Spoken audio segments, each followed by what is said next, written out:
Hi, everybody. Thank you so much for joining us for our October webinar. You see a bunch of people queuing into the room. We're going to give people a few moments so that nobody misses anything, and then we will get started.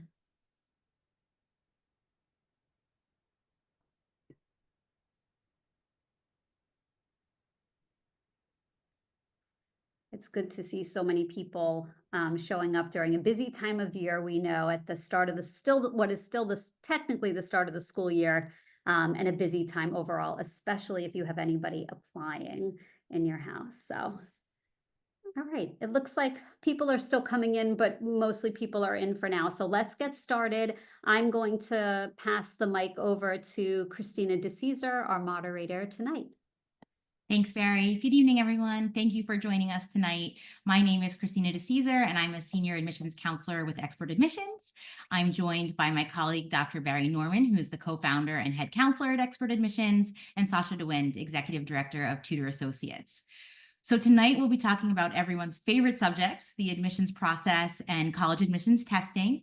So I have a bunch of questions for each of our panelists to answer, and we'll also keep an eye for any questions or comments that come in through the Q&A. So you can put some stuff in there and we'll keep an eye on that and try to address those in our remarks. We will wrap up by 7 p.m. And before we get started with the questions, we just wanted to take a quick poll to see the ages of everyone who are in attendance tonight. So if you could please just take a second to answer the poll, that'll help us tailor our responses for you this evening. All right, thank you. We got people still putting in their answers, but I think we're mostly there. All right, so we've got almost half our 11th graders, about a quarter are 10th graders, and then we've got kind of an equal amount of 9th and 12th graders, and then we've got under 10% other. So we have mostly 11th graders, and then followed by 10th graders, and then 9th and 12th. So we will tailor answers accordingly. Okay, thank you. Great. So for our first question, maybe we can just kick it off by, Bari, could you address what colleges are looking for from high school applicants? Absolutely. A lot of things and a lot of different things. So everybody knows, I think, that the academics are important. I always like to say that's sort of door number one. So you want to be able to pass through door number one so you can kind of see what's then or show what's behind door number two and door number three. So academics are going to be first and foremost. So doing as well as you possibly can in as rigorous a curriculum as you can based on what's available at your high school. So nobody expects you to be taking classes that aren't offered at your school. If they don't offer APs, nobody's looking for them. If they don't offer any honors or whatever they call them, that's okay too. But whatever is offered, ideally, you're on the stronger track in the core academic areas, which are English, history, math, science, and foreign language. Testing also comes into play. We'll be talking a lot about testing tonight, and Sasha's here to help us with that discussion. Some places require it and have come back to requiring it. Some are still optional, wink, wink, nod, nod. Some are actually optional. So again, we'll be talking about that. But if you are submitting scores, you want them to be strong for that particular school. And we'll talk about more of that in more detail a little bit later. And then really decisions end up being made on what a lot of people think of as the softer factors. So extracurricular involvement has become so central to the process and the assessment of fit at particular schools. So, not as much really what you're doing, but how you're doing it, why you're doing it, what you get out of it, how you translate it into other parts of your life. The extracurricular piece has become more central and also more complex and complicated in some ways. I think it's wonderful that we can have students follow their interests truly, but at the same time, we have to be more intentional and thoughtful about how somebody does that. So the truth is they're looking for a lot of different things, and different colleges are looking for different things. Certain schools find one thing more or less compelling relative to one of their peers. So you can have schools that you tend to kind of lumped together in a way, or tend to think of as being quite similar, but that doesn't mean that they each put together their freshman class quite in the same way. So academically, they might take the same kind of student, but they're looking for slightly different profiles and different things. So I would say the general focus is on academics first. Once the academics have been shown to be fine and you pass that initial academic review, door number 1 is behind you, and now it's door number 2. We're not going back to that. So like I said, ultimately, the decisions and the assessment of fit tend to come down to things like extracurriculars, co-curriculars, obviously how you present yourself in the essays, and the sense that they get from you there. Great, thank you. And as a follow-up to that, perhaps Barry, you can talk about how students can prepare for those factors, the things that are going to get them behind door number 1 and door number 2. And then Sasha, maybe you can address how students can prepare from the testing perspective. Yeah, so from an academic perspective, again, you want to balance that sort of rigor with performance. I often get the question, well, should I take the harder class but get the slightly lower grade, or take the lower level class and be sure to get that A? And the answer is, like a lot of things in admissions, is it depends. It depends on where you're shooting for. It depends what the other classes on your transcript are. It depends what the grades might be. So there's not a straightforward answer to that, but you want to try to balance performance with rigor. And then when it comes to extracurriculars, I think it really is about both staying authentic and being quite intentional to make sure that you have enough of the types of experiences that you're going to need to write those essays well. There are a lot of embedded expectations in the essays. You want to make sure that you're having not only the experiences, but experiences with enough depth to be able to respond to them well. And then I'll pass it to Sasha to talk about testing. Yeah, and I'll also talk about the academics as well, since, we do work with students on both the testing and the academics. And I do think positioning your child first in a school where they're going to thrive is so important, right? They need to be in the right environment, and then they need to be robustly supported so they can thrive academically. And I always say those grades come first. You cannot redo that chemistry test. You cannot redo that, ninth grade geometry exam. The standardized testing, while either a very important piece or a less important piece depending on the college, there's many more opportunities to get that right, and as we all know, there sort of aren't always second chances on the academic front. So as Barry talked about door number 1, I want to re-emphasize that too often parents come to me asking for top scores or hoping for top scores when the grades don't align and the rigor doesn't align. And so starting, for our families who have ninth graders or 10th graders, or even who have 11th graders, focusing in on thriving academically is very important for admissions. And of course, it's very important for your child succeeding once they get to college too, right? That they are academically prepared, that they are curious, that they are able to manage their work effectively. So I wanted to just start with that and reiterate what Barry was saying about the academics.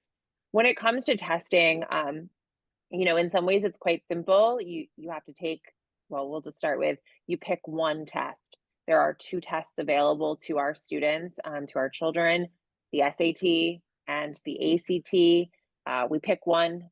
There's no benefit or reason to take 2.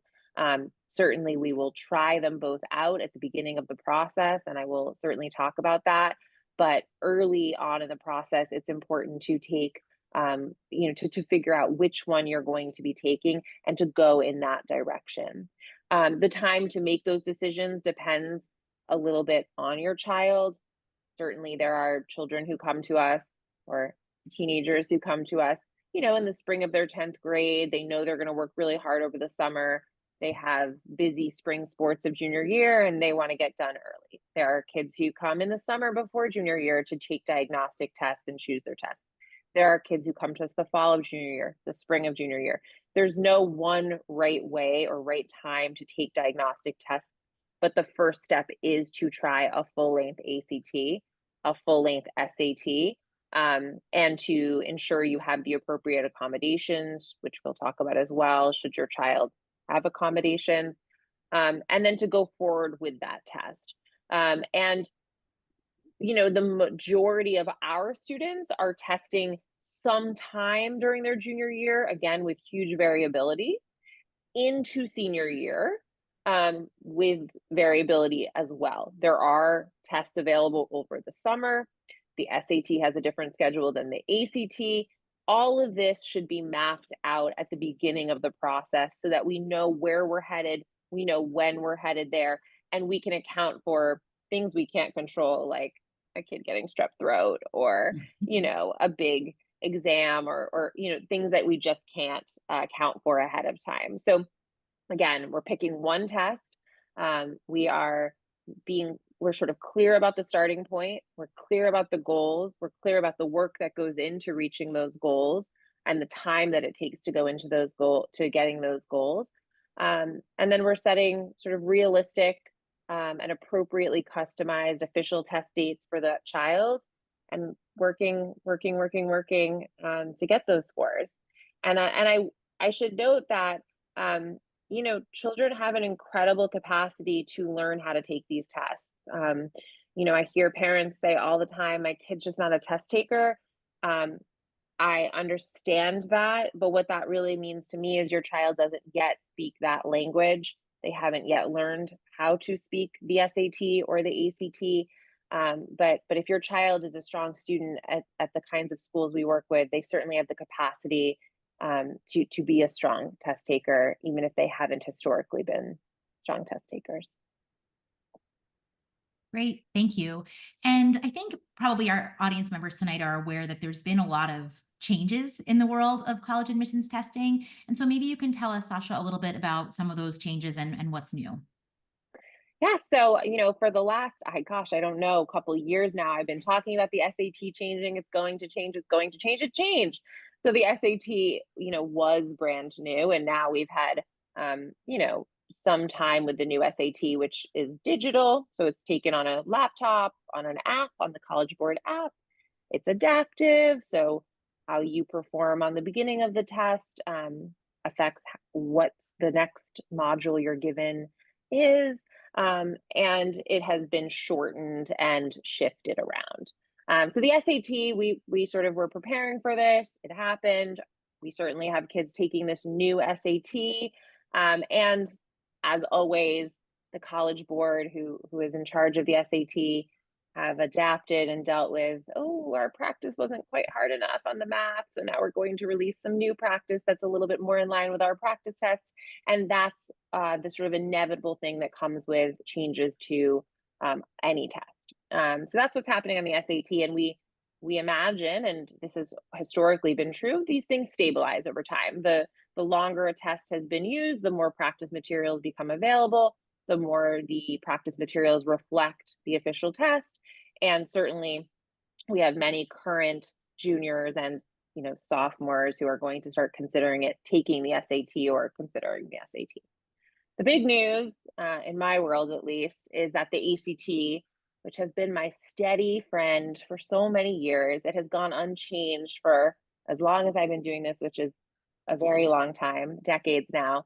It is changing now. So the ACT, surely to compete with its competitor, the SAT, has decided to shorten its test, make it closer to 2 hours. So to sort of compete with the SAT. It is going to offer both online and paper testing. So it's not only online, but they will offer both versions. It is not adaptive. So it is not changing to become an adaptive test, even as it's digital. Those are different things, right? You can take it on the computer, but it's not adaptive.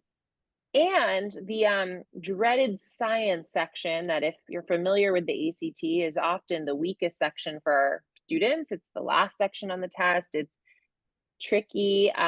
It's becoming optional. And I'll talk about when this is happening in a moment. So a shorter test, a test that offers paper and digital options, and a test that has taken the sort of science section and made it optional, which means moving forward, the composite score, the score that colleges have traditionally really paid a lot of attention to, will only be composed of the English, which is grammar, the reading, and the math. And the science, if you take it, you will receive a score, but it will not factor into your composite score.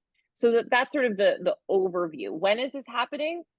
Well, it's happening this coming spring of 2025 for online test takers, which I don't know why you would be one of those test takers since you'd be the guinea pig. But for paper testers, which is what our juniors will do, it's not changing until September of 2025. Now, of course, that does have an impact on our current juniors who may be testing into the fall, but they certainly have plenty of time to take the test as is. And even as it changes, they'll be a sort of at the tail end of their experience testing. For our current sophomores, and certainly our freshmen and beyond, this means that the future ACT that they will be choosing, if they go in that direction, will be a shorter test, will be a test where the science is optional. The question mark of whether or not it will truly be optional to colleges, but it will certainly not be factored into the composite. Everything else is staying the same. The scoring is staying the same. It's just getting shorter. The passages will be shorter on the reading. I think they're making it a sort of easier test. Now, remember, the SAT and ACT can make these tests as appealing as they want. They can make them shorter. They can make the passages a little bit nicer. They can take off the science. They can do whatever they like.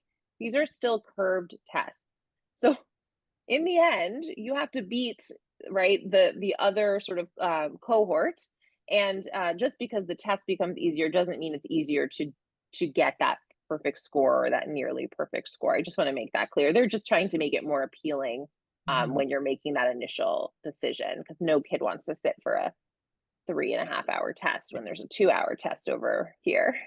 Sasha, so can that's I what's add coming. something? Please. That I think one thing, like, I agree with you completely, is like that it's curved. You have to remember. The other thing is that strong scores are still strong scores, so they can change the SAT and make it shorter. They can make it test optional. They can have a writing section, which they used to, that's optional. The colleges still know what they know and they like what they like. And so a lot of this can be sort of noise happening. Like, you can kind of think of it more as noise on the outside that you have to sort of kind of filter out and focus in still on what they want. Even when the science section is optional, if history tells us anything, there's still certain schools, certain level of schools are still going to want what they used to have. And so you're going to still take it. When they introduce new things that are optional, that's different. When they take something that they've always had and keep it, but put it to the side, to Sasha's point of making it more appealing from a marketing perspective, those are two different things. So if you're trying to think in the future, if you have a younger child and you're thinking, should we count the science section out? No, don't. Act as if nothing's changing, still prepare for it. The colleges don't even know yet what they think of these changes. They're just busy putting together next year's class, right? They'll come around and say something about it, but if you're going to bet on it staying essentially the same, optional for some, but really keeping it just as important as the others. If anything changes, there'll be notifications that there will be, but I wouldn't ever plan on saying, okay, we don't have to worry about the science as much until anybody makes that announcement. And like I said, if history is any indication, they like what they like when they had it. They don't like to give up information that they would have. It's different again when they introduce new things, as they did with the writing section, which then died. They took it out because nobody looked at it. But it's different when it's something that they've had for a long time. I agree. And I think when you're planning, you always take the conservative approach, right? Because if you plan for them very much looking at that science section and they end up announcing that the science is really not something they're interested in, you're in good shape. If the reverse happens, you're not. So we always plan for the more conservative thing. And I just want to say that as someone who's, again, done this and seen this for a very long time, the tests change. They change all the time. I have counted on this ACT not to change, and they are failing me this year, but that's okay. I will forgive them. But ultimately, the skills that these kids need, the preparation they need, it's the same. The scores that the colleges expect, they're the same. Ultimately, and you let us worry about the preparation and the details of the tests and all that. It's no different. I mean, we've seen this happen 5 times on the SAT in the last 15, 20 years. Thank you. And I think that, we've seen the tests change, and we've seen post-pandemic and pandemic so many schools going test optional. And now we're seeing a movement back to some selective schools, highly selective schools, requiring the tests again. So Barry, maybe you can talk a little bit about what you think that means for our students in the application process. Yeah, and I think it's a great segue actually, because it really does show the more things change, the more they stay the same.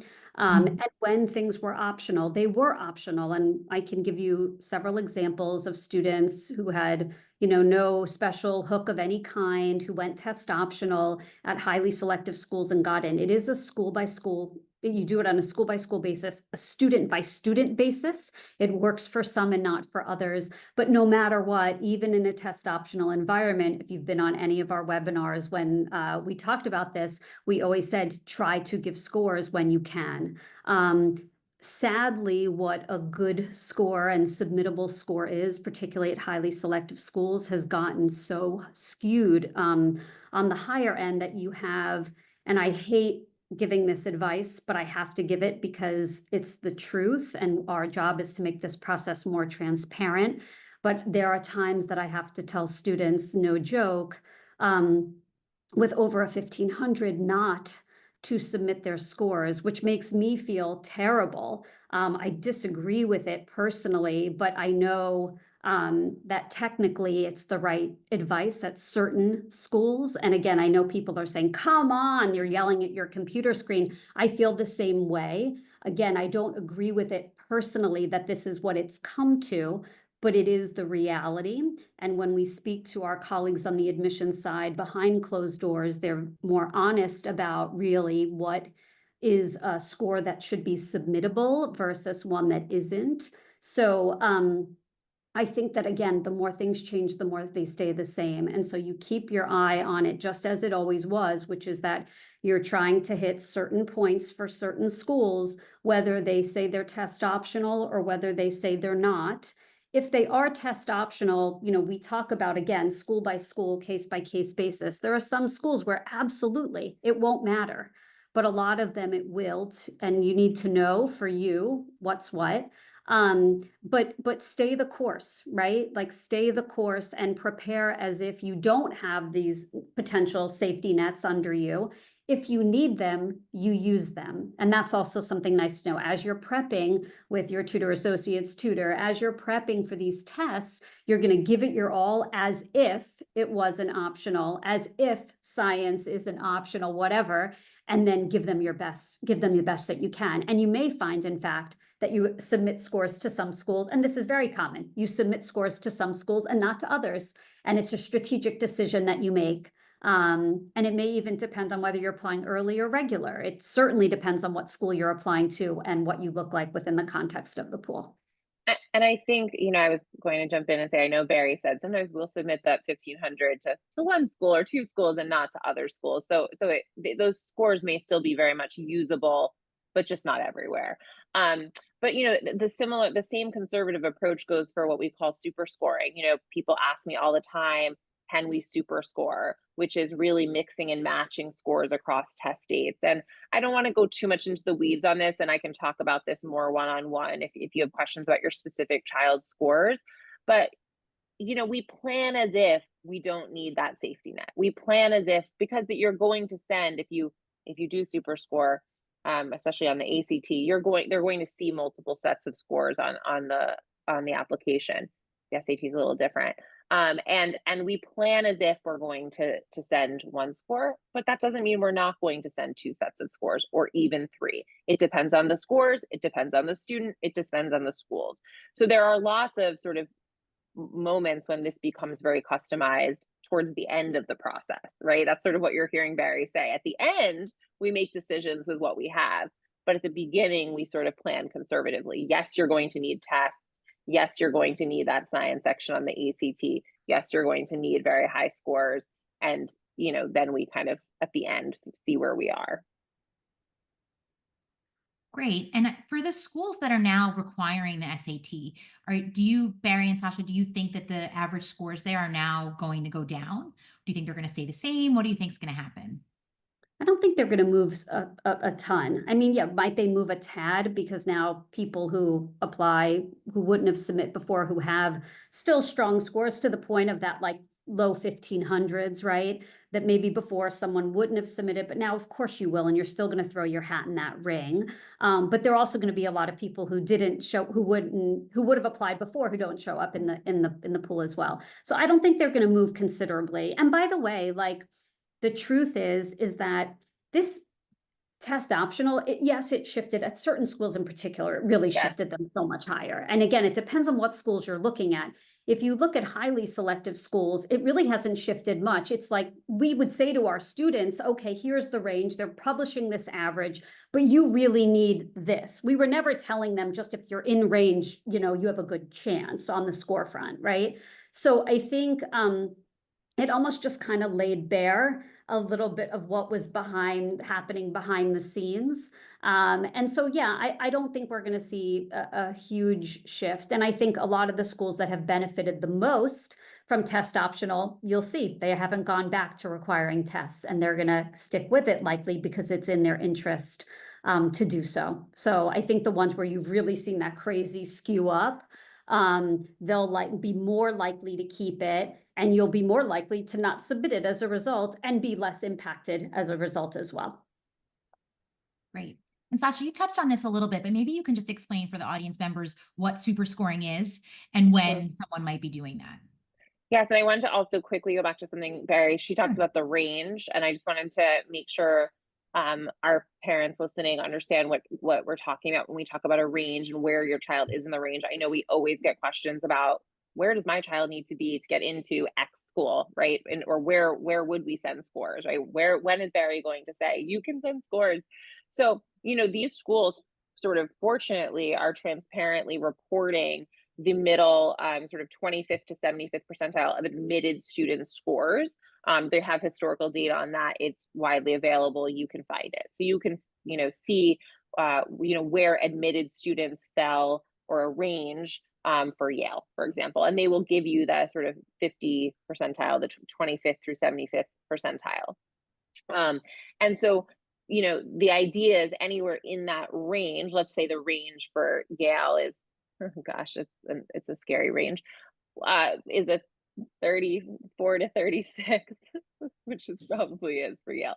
But the idea is that, right, 25% of admitted students were below that range, and there's nothing higher than a 36, but hypothetically, you know, you have something above that range, right? And I think what Barry is going to say is, right, at the very minimum, our kids are in that range to feel comfortable, but more likely she's going to be saying to me, hey, let's get at the top of that range or above that range, right? Because that's where that score, they can kind of check it off and just move along and not pay attention to that score anymore. And that's where their numbers, when they report their numbers, it helps their numbers. Is that, I just wanted to clarify I think, that. you know, to add to that is that is really the goal with scores, right? They're very important in the sense that when required, you don't want them to hold you back. But also at the same time, high scores, no matter what school or what this number is, they don't get you in on their own. It's again going back to door number one and door number two. If you think about door number one as your transcript and door number two, let's even say as scores, although sometimes we put them all behind door number one together. But the idea is all I want for our students is when the admissions officer looks at your scores, that they just move on, that they might spend 1 second on it, literally look at it and say good enough and move on. That's what you're going for, which is why also, like, even if you're applying to the most selective school that there is out there, whatever you think that is, or whichever you think those are, that you don't have to have 1600, you know, you don't have to keep going once you hit 1570. Like, you just can stop because you cleared the bar. They're going to look at it, done, and be finished, you know, or whatever it is. So there's the idea is just simply that you want to get scores where they just don't get in your way and you can just blow past them. But high scores are not going to get you in, but relatively low scores, if submitted or if required and submitted, can absolutely hold you back. And so that's really the goal of it, you know, which is kind of frustrating because you're working so hard, and it's like by themselves, they don't, I mean, nothing by itself gets you anything actually in the process. If you think about it, just high grades or a strong curriculum, just amazing extracurricular activities that really tell a wonderful story and are really compelling and authentic doesn't get you anything by itself. It's everything taken together, coming together in a very particular way through your essays and other things that tell the story and kind of keep you moving along in the process. And to answer your question, Christina, sorry, I got off Okay. track about super scoring. I'm going to answer a question that's in the Q&A at the same time, which is about self-reporting. So, and Bari can speak to the details of this, but you know, at this point, many schools allow children to self-report on the Common Application, and essentially, this means that instead of having to pay to send your scores officially to every school you apply to, you're putting them on your Common Application, you're putting them in. I'm going to go into detail in a moment. And then should you get in, you have to send the official scores. So certainly You enroll, should you enroll? I'm sorry, should you enroll? So you get in, you're enrolling. I guess I was thinking ED. You have to then send that school the official scores, but that means you're only sending one school. You're paying to send one school your scores instead of 7 or 10 or whatever it is. And and of course you have to be honest. You're going to be sending those scores, and we believe in being honest on our applications anyway, but you will be sending them just later on and only to one school. And what that means is that on the application, the SAT and the ACT function a little differently in the way that you self-report. And that's why I wanted to mention that when I talk about super scoring. I'm not just avoiding your question, Christina. So super scoring is, again, let's say you get a 770 on the math in your May SAT and a 700 on the verbal. And then you take it again and you get a 770 on your verbal and a 700 on your math, right? So you have two sets of scores, but your super score would be your best math and your best verbal across multiple test dates. So that would be the 770 on math from May and the 770 on verbal from June, hypothetically. And on the SAT, you'll be able to put the best of each and the super score. The ACT self-reporting part of the Common Application will also ask you your best composite to date, which is the average scores, right? So the ACT, instead of adding up your scores out of 1600, right? 800 plus 800 equals 1600. The ACT averages 4, eventually in the future it will be 3, but 4 scores out of 36 to give you a composite score out of 36. Let's call it a 34. And so even if you are self-reporting a 36 from one day and a 34 and a 32 and a 33 from, you know, 2 different dates, and your super score composite is higher, you still have to report your best composite on a single date. They will see that. So that's just the caveat. It's not that they don't see your highest on multiple test dates, but they still will see your highest composite over multiple test dates as well. So super scoring is something a lot of our kids rely on, they use. Self-reporting makes that even easier, but you're not hiding everything when it comes to super scoring. Great. Switching gears a little bit, most colleges ask students on their applications to express an interest in an academic subject area. How do you advise a student? How do you position a student who is perhaps undecided about their major? Yeah, it's a good question. So I don't care if somebody is decided or even when they're decided, we know from every study that's ever been done that most people change their mind. But whether they're decided or undecided, you just really need to have interests and reasonings as to why they're your interests and experience engaging with whatever you say your interests are.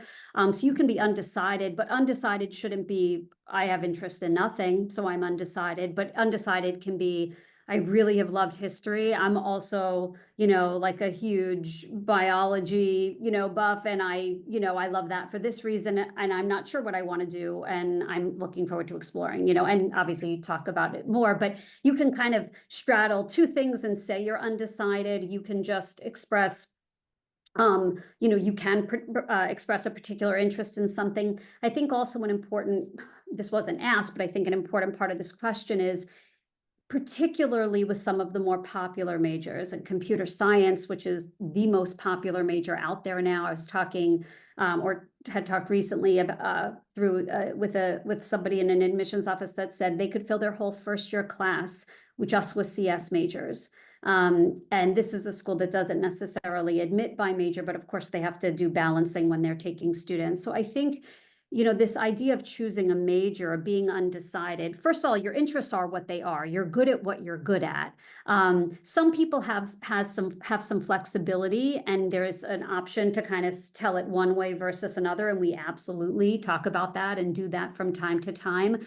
But, if you're somebody who's been doing CS stuff and that's really what you're good at and what you love, like, it's hard to get around that in the application, even though that's going to be one of the hardest, if not the hardest route to go. And at some schools, it matters whether you say CS versus data science versus math, and other places it won't. And so again, it comes back to being so incredibly school specific, student specific, and so strategic. But to the question that was asked about undecided, the least of my concerns is if someone's undecided.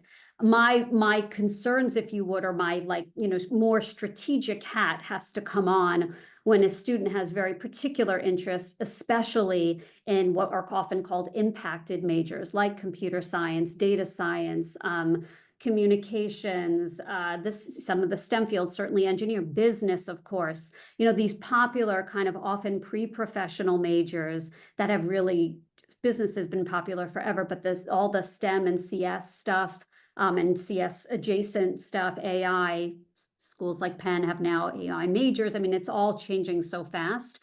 Those departments also, they're harder to staff and they're smaller. So you have places like Michigan now for the first time this year saying you can apply and ask to be considered for advanced consideration in CS, but we can't promise you you're going to get it. We can still admit you to, the College of Literature, Science, and the Arts, but you might not be able to do CS. And then a student has to make a decision about what route they want to go. So this discussion about major is pretty complicated depending on what your interests are. But being undecided is the least of my concerns when it comes to strategy. I love working with undecided students. I think also these are young adults, right? So sometimes they put this pressure on themselves to have it all figured out, and they don't need to. So it's great if they do. Like Bari was saying, we can help them and we can direct them with those interests. But if they are truly undecided, we can also help them direct what they are interested in and what they are good at to a productive application. Yeah, I do think Yeah. that students and parents as well feel like they have to be presented as like a fully formed adult in order to be compelling or competitive.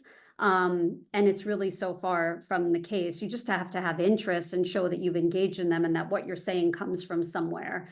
And again, sometimes we're going to talk about what the different options are, and other times, again, you are who you are and your strengths are what they are, and you should lean into them, not away from them. But it'll depend case by case. And this just sparks something, I do high school admissions. I don't do college admissions, but when I talk to parents, there's being an interesting person, being a curious child, being actually engaged and passionate is so important to this process, right? Raising a child who is actually excited and interesting makes Barry's job so much easier Mhm. than the kid who you're kind of trying to put something together that doesn't feel authentic to who they are, right? Because the schools can tell, right? I mean, Barry said this over and over again in our webinars together, right? They can tell when a kid is truly, if the application is done well, right? They can really tell those kids who are passionate, whether or not they're undecided, who are truly curious and who are great community members. So I also want to make sure that yes, there's strategy, especially there's strategy all throughout, but it starts with being a kid who's really developing as a person over time and has a lot of developing left to do. I mean, am I a fully grown grown up? I guess I am, but we're always developing and evolving. So I just wanted to put that in there. Yeah, I think you can certainly fake it till you make it on like a school paper to a much greater degree and with better efficacy than you will be able to do it in these longer essays, because you can say all the right things and it can sound nice. But when you're standing next to an essay where someone actually cares and has really been engaged and really loves what they're doing, you're never going to win in that situation. And so it's really, really important because there's certain things we can make things sound a little better. You can make you sound a little bit more interested and engaged in something, but it only goes so far, for sure. Right. And that's a great segue to the next question, which is what kind of extracurricular activities are colleges looking for from a high school student? Yeah, I mean, I'll speak briefly about this because I think I touched upon it before, but it really does go back to what are you interested in? Like on the academic front, we have to live in a pretty narrow space, regardless of what your interests are. You still got to take stuff across the curriculum. You got to do well in all of it. You want to be a poet, great, still take physics. Like it doesn't matter. Whereas in the extracurricular piece, it really is. Okay, what are you interested in? They need somebody on the newspaper. They need somebody in the comedy improv group. They need people in the labs. They need somebody running the sustainability stuff. They need people writing on the paper. They need all different kinds of people running all different kinds of things. So the what, and I had mentioned this earlier, but this is a more particular sort of punctuation point on it. The what doesn't really matter to me. The what should matter to you as the student, but the what is less important than the why, the how, again, that transfer of it outside of actually doing it, and how everything comes together. And by the way, it can come together in all sorts of ways or not. It's all about how you then execute in those essays, because that you have control over how it's presented and how they receive it.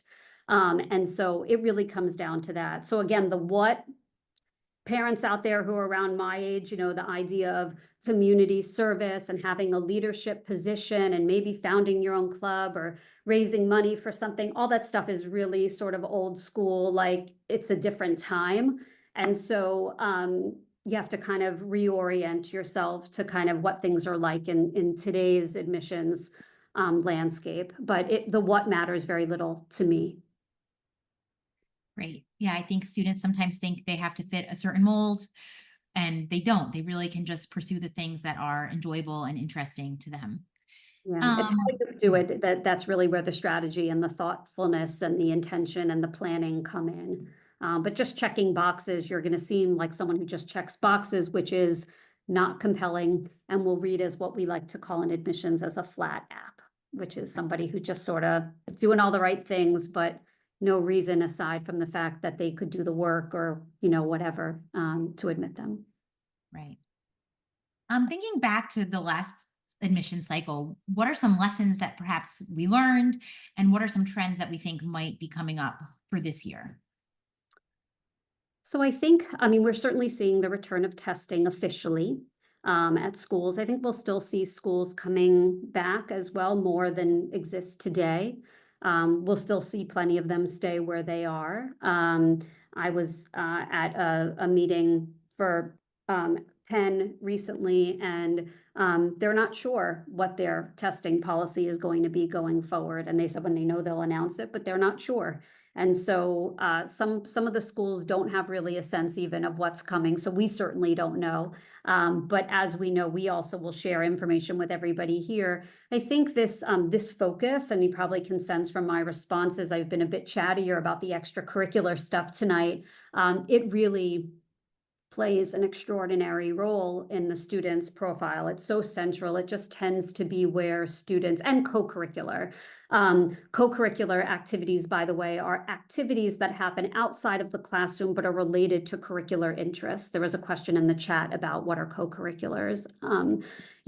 So much of what students refer to and dig into for their essays, the supplements in particular, not the main essay so much, but for the supplements, they really are going to go into these extracurricular and co-curricular activities. And again, less so caring about the what, but your why and your how and what you got from it, what you put into it, what the impact was all those things.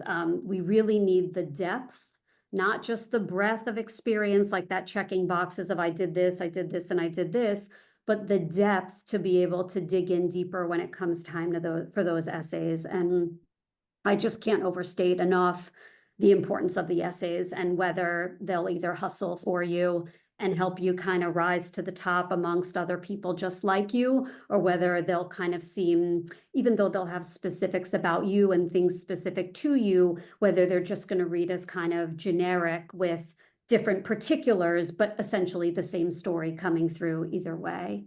So yeah. Yeah, and I think, we were just talking earlier today, Barry, about the NYU question this year on the supplement about asking students to be how they've been bridge builders in their own communities and in their own high school experiences. And I think that colleges like to reflect our greater society in their essay questions. And so I imagine that there will be more schools asking students on their essay questions, like, how are you someone who helps unify people? And I think I've even noticed this year in our students, as they're working on their essays, so many of them are talking about trying to be peacemakers, to lead civil conversations amongst their friends, amongst their families. And so I think that colleges are asking that. And I think it's interesting and nice to see that our young people are also trying to be bridge builders in their communities. But I think that it's heated times out there. And I think colleges are seeing that and obviously seeing that on their campuses and trying to bring students who are going to maybe moderate the temperature a little bit, or looking for students who might be willing to be sort of those middle of the road kind of perspectives on a campus. Absolutely. And like we've seen, Christina, we've seen those questions very directly about disagreement and people working with people different from you, and assumptions about resolution of conflict, assuming that you've had conflict that was resolved and you acted in a certain way afterwards. That has absolutely been the case. And so it is the case that the essays, the questions themselves change with the times. And so whether it's a Supreme Court decision that shifts things, whether it's the political temperature, whether it's what's happening on college campuses, but it all comes back to these essays and how you present and making sure that you have experiences in and out of the classroom, both where you have been, let's say, a bridge builder, and that's not the only thing, but you have to have enough of an experience doing these things that you can write for 450 words about it. So it's different than having a quick conversation in an interview, right? But being able to write in depth about something requires like a real experience with something. And so as you're thinking about what you get involved in and how you get involved in things, you're thinking about, or we're thinking about for you, what are these essay questions that are coming up? What kinds of experiences, what level of depth do we need? But I do think that it's right that one of the things that we've seen as sort of just over time, even in the more recent years, is just a shifting of the admissions process and those essay questions to reflect just what's going on in the world more generally. Yeah. For a student who is perhaps in a high school that doesn't offer AP classes, do you recommend that a student still take the AP test on their own? Yeah, I mean, there's just been such a huge trend since, I was in high school many years ago, away from AP exams at the kinds of schools our kids go to. So fewer kids actually are in AP classes. Now they are in advanced biology or in advanced US history, and they are but the teachers want more freedom in their curriculum. And in fact, sometimes those courses are even more difficult than the APs. So I'll say this: if your school has AP exams, and there are certainly still schools that have AP exams, you want to take the test and you want to do well. And though it is not technically a requirement of US schools to send AP scores, it is the period at the end of the sentence. If you took an AP class and you got an A, or an A minus or whatever the grade is, they're expecting to see that AP score. So that's the first sort of group of kids. You're taking an AP class, sit for that AP test, prepare for it, do well. If you don't do well, yes, you're not going to send that score. But again, it's a missing piece of the puzzle, even though it's not technically required for admission. If you are not at a school that has APs, the question for me is opportunity cost. If there are easy APs that you can take, it earns you college credit. It's certainly fine to put on your transcript, and some of our kids find it very easy after their advanced bio class or their advanced English class to sit for an AP bio or sit for an AP English. And the question is opportunity cost. Is that going to cost you something in your academic, on your transcript? Is it going to cost you something on your SAT or ACT scores, or another part of your sort of required part of it? And I guess the final thing I'll say is if you are applying abroad, AP scores are often required. So this is something you plan ahead for. Again, this is where planning conservatively may make sense. If you're applying to Oxford or Cambridge, and Barry, don't quote me on this, Barry knows better than I do, but I believe they require 4 or 5 5s on APs for those kids. And so you really have to think carefully about whether or not those schools are important to you, and if they are, how you're going to manage balancing that with ACTs and SAT or SATs. So I wanted to, so there's a kind of category of kids who are in AP classes who should certainly prepare for AP exams, kids who are not in AP classes where you certainly have more leeway there, and it's a question of time and opportunity cost. And then the kids who want to apply abroad, the APs are also going digital, right? The College Board is all about their new app. So expect that to change for this coming May, that kids will be testing online instead of on paper. And I will say it will be easier than it has been historically to receive that 4 or 5. Essentially, too many kids were failing the APs or doing poorly on the APs, and so they've adjusted their scoring to make the scoring easier. I'll just make that sort of the simple way, is they've made the scoring easier, and it is now easier to get a 4 or 5. So, that's the good news, in the sense that it is easier to get those 4s and 5s, which is what I think Barry would consider the score that's sendable to a college. So that's what's happening in the AP world. But I want to make clear, they are their own specific tests. So just because you're great at US history does not mean you know how to take the AP US history. And if you are going to sit for it, you need to prepare for it. And if you're in an AP class, your class should be preparing at least in part for that. If you're not, you'll need to think about doing that outside of your normal class.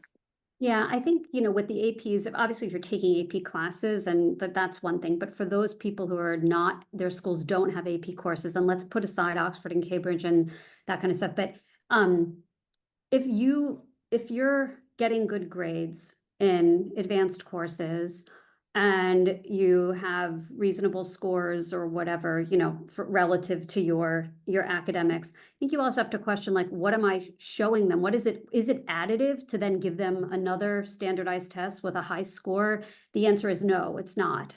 And so where you put your energy and how you present yourself also, because, you might look at it and be like, okay, well, this kid has taken 3 AP exams, but I mean, they have straight A's in advanced courses and strong scores, like, okay, right? Like it kind of, so I think when you're thinking about whether or not to take them, when there are no AP courses on your transcript, you should really think about that. And what is it adding to your profile? And is it adding anything to your profile? The answer may be yes, by the way, in which case you need to prepare and do it.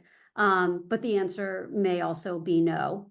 And it may not add to your getting into the school, and it may simply just get you a lot of college credit or get you out of requirements once you get there, which I know is not the discussion we're having today, and certainly not the discussion parents or kids are interested in now. But once I got to Barnard, I know I was thrilled to be able to place out of certain things or to have to go into college credit. You can even graduate early. So that's sort of a separate thing and not part of the admissions process. But just something to keep in mind, it can earn you college credit, which can be very important to you or may not be important to you at all, depending on where you go and who you are. Great. Barry, can you talk a little bit about how much you think alumni relationships or legacy within a family and a student at a certain school matters? Again, it's probably a lot of it depends, but tell the audience a little bit about that. Yeah, it does depend. It depends on the school. It depends if you're applying early, are you applying regular? it's shifted. There are some states now where there are laws both at public and private colleges that they're not allowed to do it. We also know that there are schools where it's technically not part of the admissions process. That is accurate to say, but we absolutely know that students who have alumni connections will be more likely to get in, even so. So it can be sort of a part of the process that's informal, let's say. And again, this is on a school by school basis. There are plenty of parents who are disappointed to see and know that their school really could care less about it, and that it really factors in for nothing. And there are some schools that used to place a very heavy emphasis on it that now still place emphasis, but so much lighter. And so it really plays a much less significant role. So it does depend on the school. This is something I would say, and we've been talking about this on our webinars over the last couple of years, or more than a couple of years now, which kind of after test optional, like the testing piece, that legacy is sort of what we have always felt to be next on the chopping block in terms of what's going to get pulled and taken away. And we're seeing that in actual laws. And again, not just for the public colleges and states, but private colleges as well, being subject to these laws in some states. So I would say it's shifting, it's changing. It depends on the school. When we know that it could be helpful, we absolutely will share that with families, and it is taken into account as part of strategy. It's always going to be part of the conversation. Sometimes it's what pushes people to apply early. Sometimes it's what pushes people to not, or to what to expect. Sometimes we tell, in certain cases, you should show up in early, but expect a deferral, and then it's more likely that the deferral would turn into an admit in regular in this case. So it's really kind of all over the map. But I would say, if we're speaking very generally, that it has a lighter pull than it did, and that it's getting lighter and lighter as we move forward. But it certainly still is in play in some ways at plenty of schools. Great. And I think maybe with the last few minutes that we have left, thinking about our seniors or parents of seniors who are on the call with us tonight, what are some ways that high school students, and I guess not just seniors, but also maybe 11th graders, how should they engage with the college reps that are coming to visit them at their schools right now? Yeah, this is a great question. And, some schools, some high schools will let certainly 11th graders, even sometimes younger kids, swing by. I think the most important thing here is, listen, if you can go, go. I think there's a sense of like, oh, I should go and I need to say something, or I need to do this, or I need to send an email, or and again, there are certain schools, we tell people what they are and when you need to do what, but in general with the reps, just remember that when you go up to somebody, like just going up to somebody, again, it's not just a checkbox. Like if you're going to go up and talk to them, have a smart question. Don't ask them something that should be easily found on the website, right? If you don't have a question because you've done all the research and you know everything that you think you need to know about the school, even if you just go up and introduce yourself before or after, ask questions, or be a good participant during their presentation.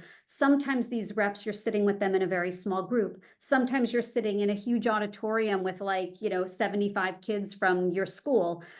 It depends on the context, but I would say generally speaking, if I broaden this question a little bit, not just the interaction with the reps when they come to your school or you're at a college fair, but the idea of, oh, I should send an email. I should send an email to the rep. Again, at some schools that might be helpful, and let your counselor tell you which ones those are. But to just sending emails aren't always a good thing. You can kind of hurt yourself or shoot yourself in the foot in the process when you show up and it seems like you're just kind of like, all right, I'm writing to you, like, here I am, I did what I was supposed to do, but I really don't have any reason for being here. So you just want to make sure that your interactions are good ones, that they're positive, and will be perceived as positive from the side of the admissions person. Whether they're at a college fair, whether they're visiting your school, or whether you're sending an email back and forth, let's say. And some places care more, and many places care very little about demonstrated interest and how you do that. I think people get a little caught up in that sometimes, because there are a small number of schools that care if you click on the email and care, about every little thing that you do, but you would know those schools, right? And you do that for them, but other schools, all schools are different. Other schools are going to really hate you know, a kid who keeps showing up and presenting themselves, and it's like, oh, here they are again. You know, in general, the more selective the school, the more moderated you want to be, if that makes sense. Yes, makes sense. Good advice. Barry or Sasha, is there anything else you'd like to add tonight, or anything that we didn't cover that you wanted to address? I think mostly the takeaway is that, you know, there's general trends, right? There are these big picture things that Barry says that I say, but your child is in your family, they're specifics, right? So when it comes to the right timing or the right strategy or the right anything, you know, talk to us. And we're here to talk about your individual child. And that's the best way to make these decisions always. This is a great place to start. These webinars are a great place to start, but email us, schedule phone calls. That's the best place to go next, to sort of dive in more deeply, because we know we can't answer every question about your child.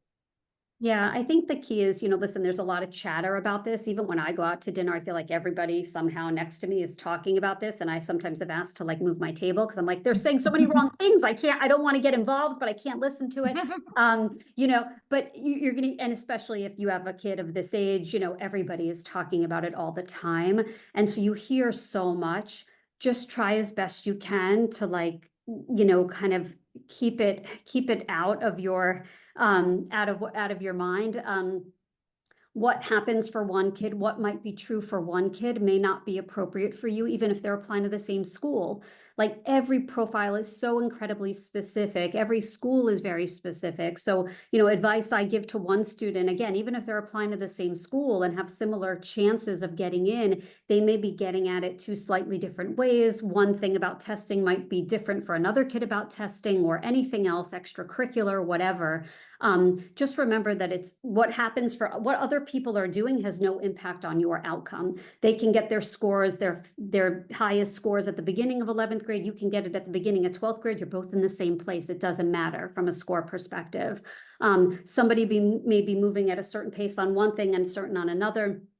Great. Like it doesn't impact your chances. So what other people are doing around you shouldn't impact what you do. You should be focusing on building the best profile for you, you know, to be as strong an applicant as possible. But Good so advice for important. life too. Good advice for life, right? Just you control you control what you're doing. Right. Tune out the Control the noise. controllables, you do you, and you'll find that your results will be better. If you're constantly trying to be like the other person or trying to do what you think they want to hear, you can be intentional and be smart about how you present yourself, keeping in mind what a school wants. But if you make every decision based on what you think they want, guess what?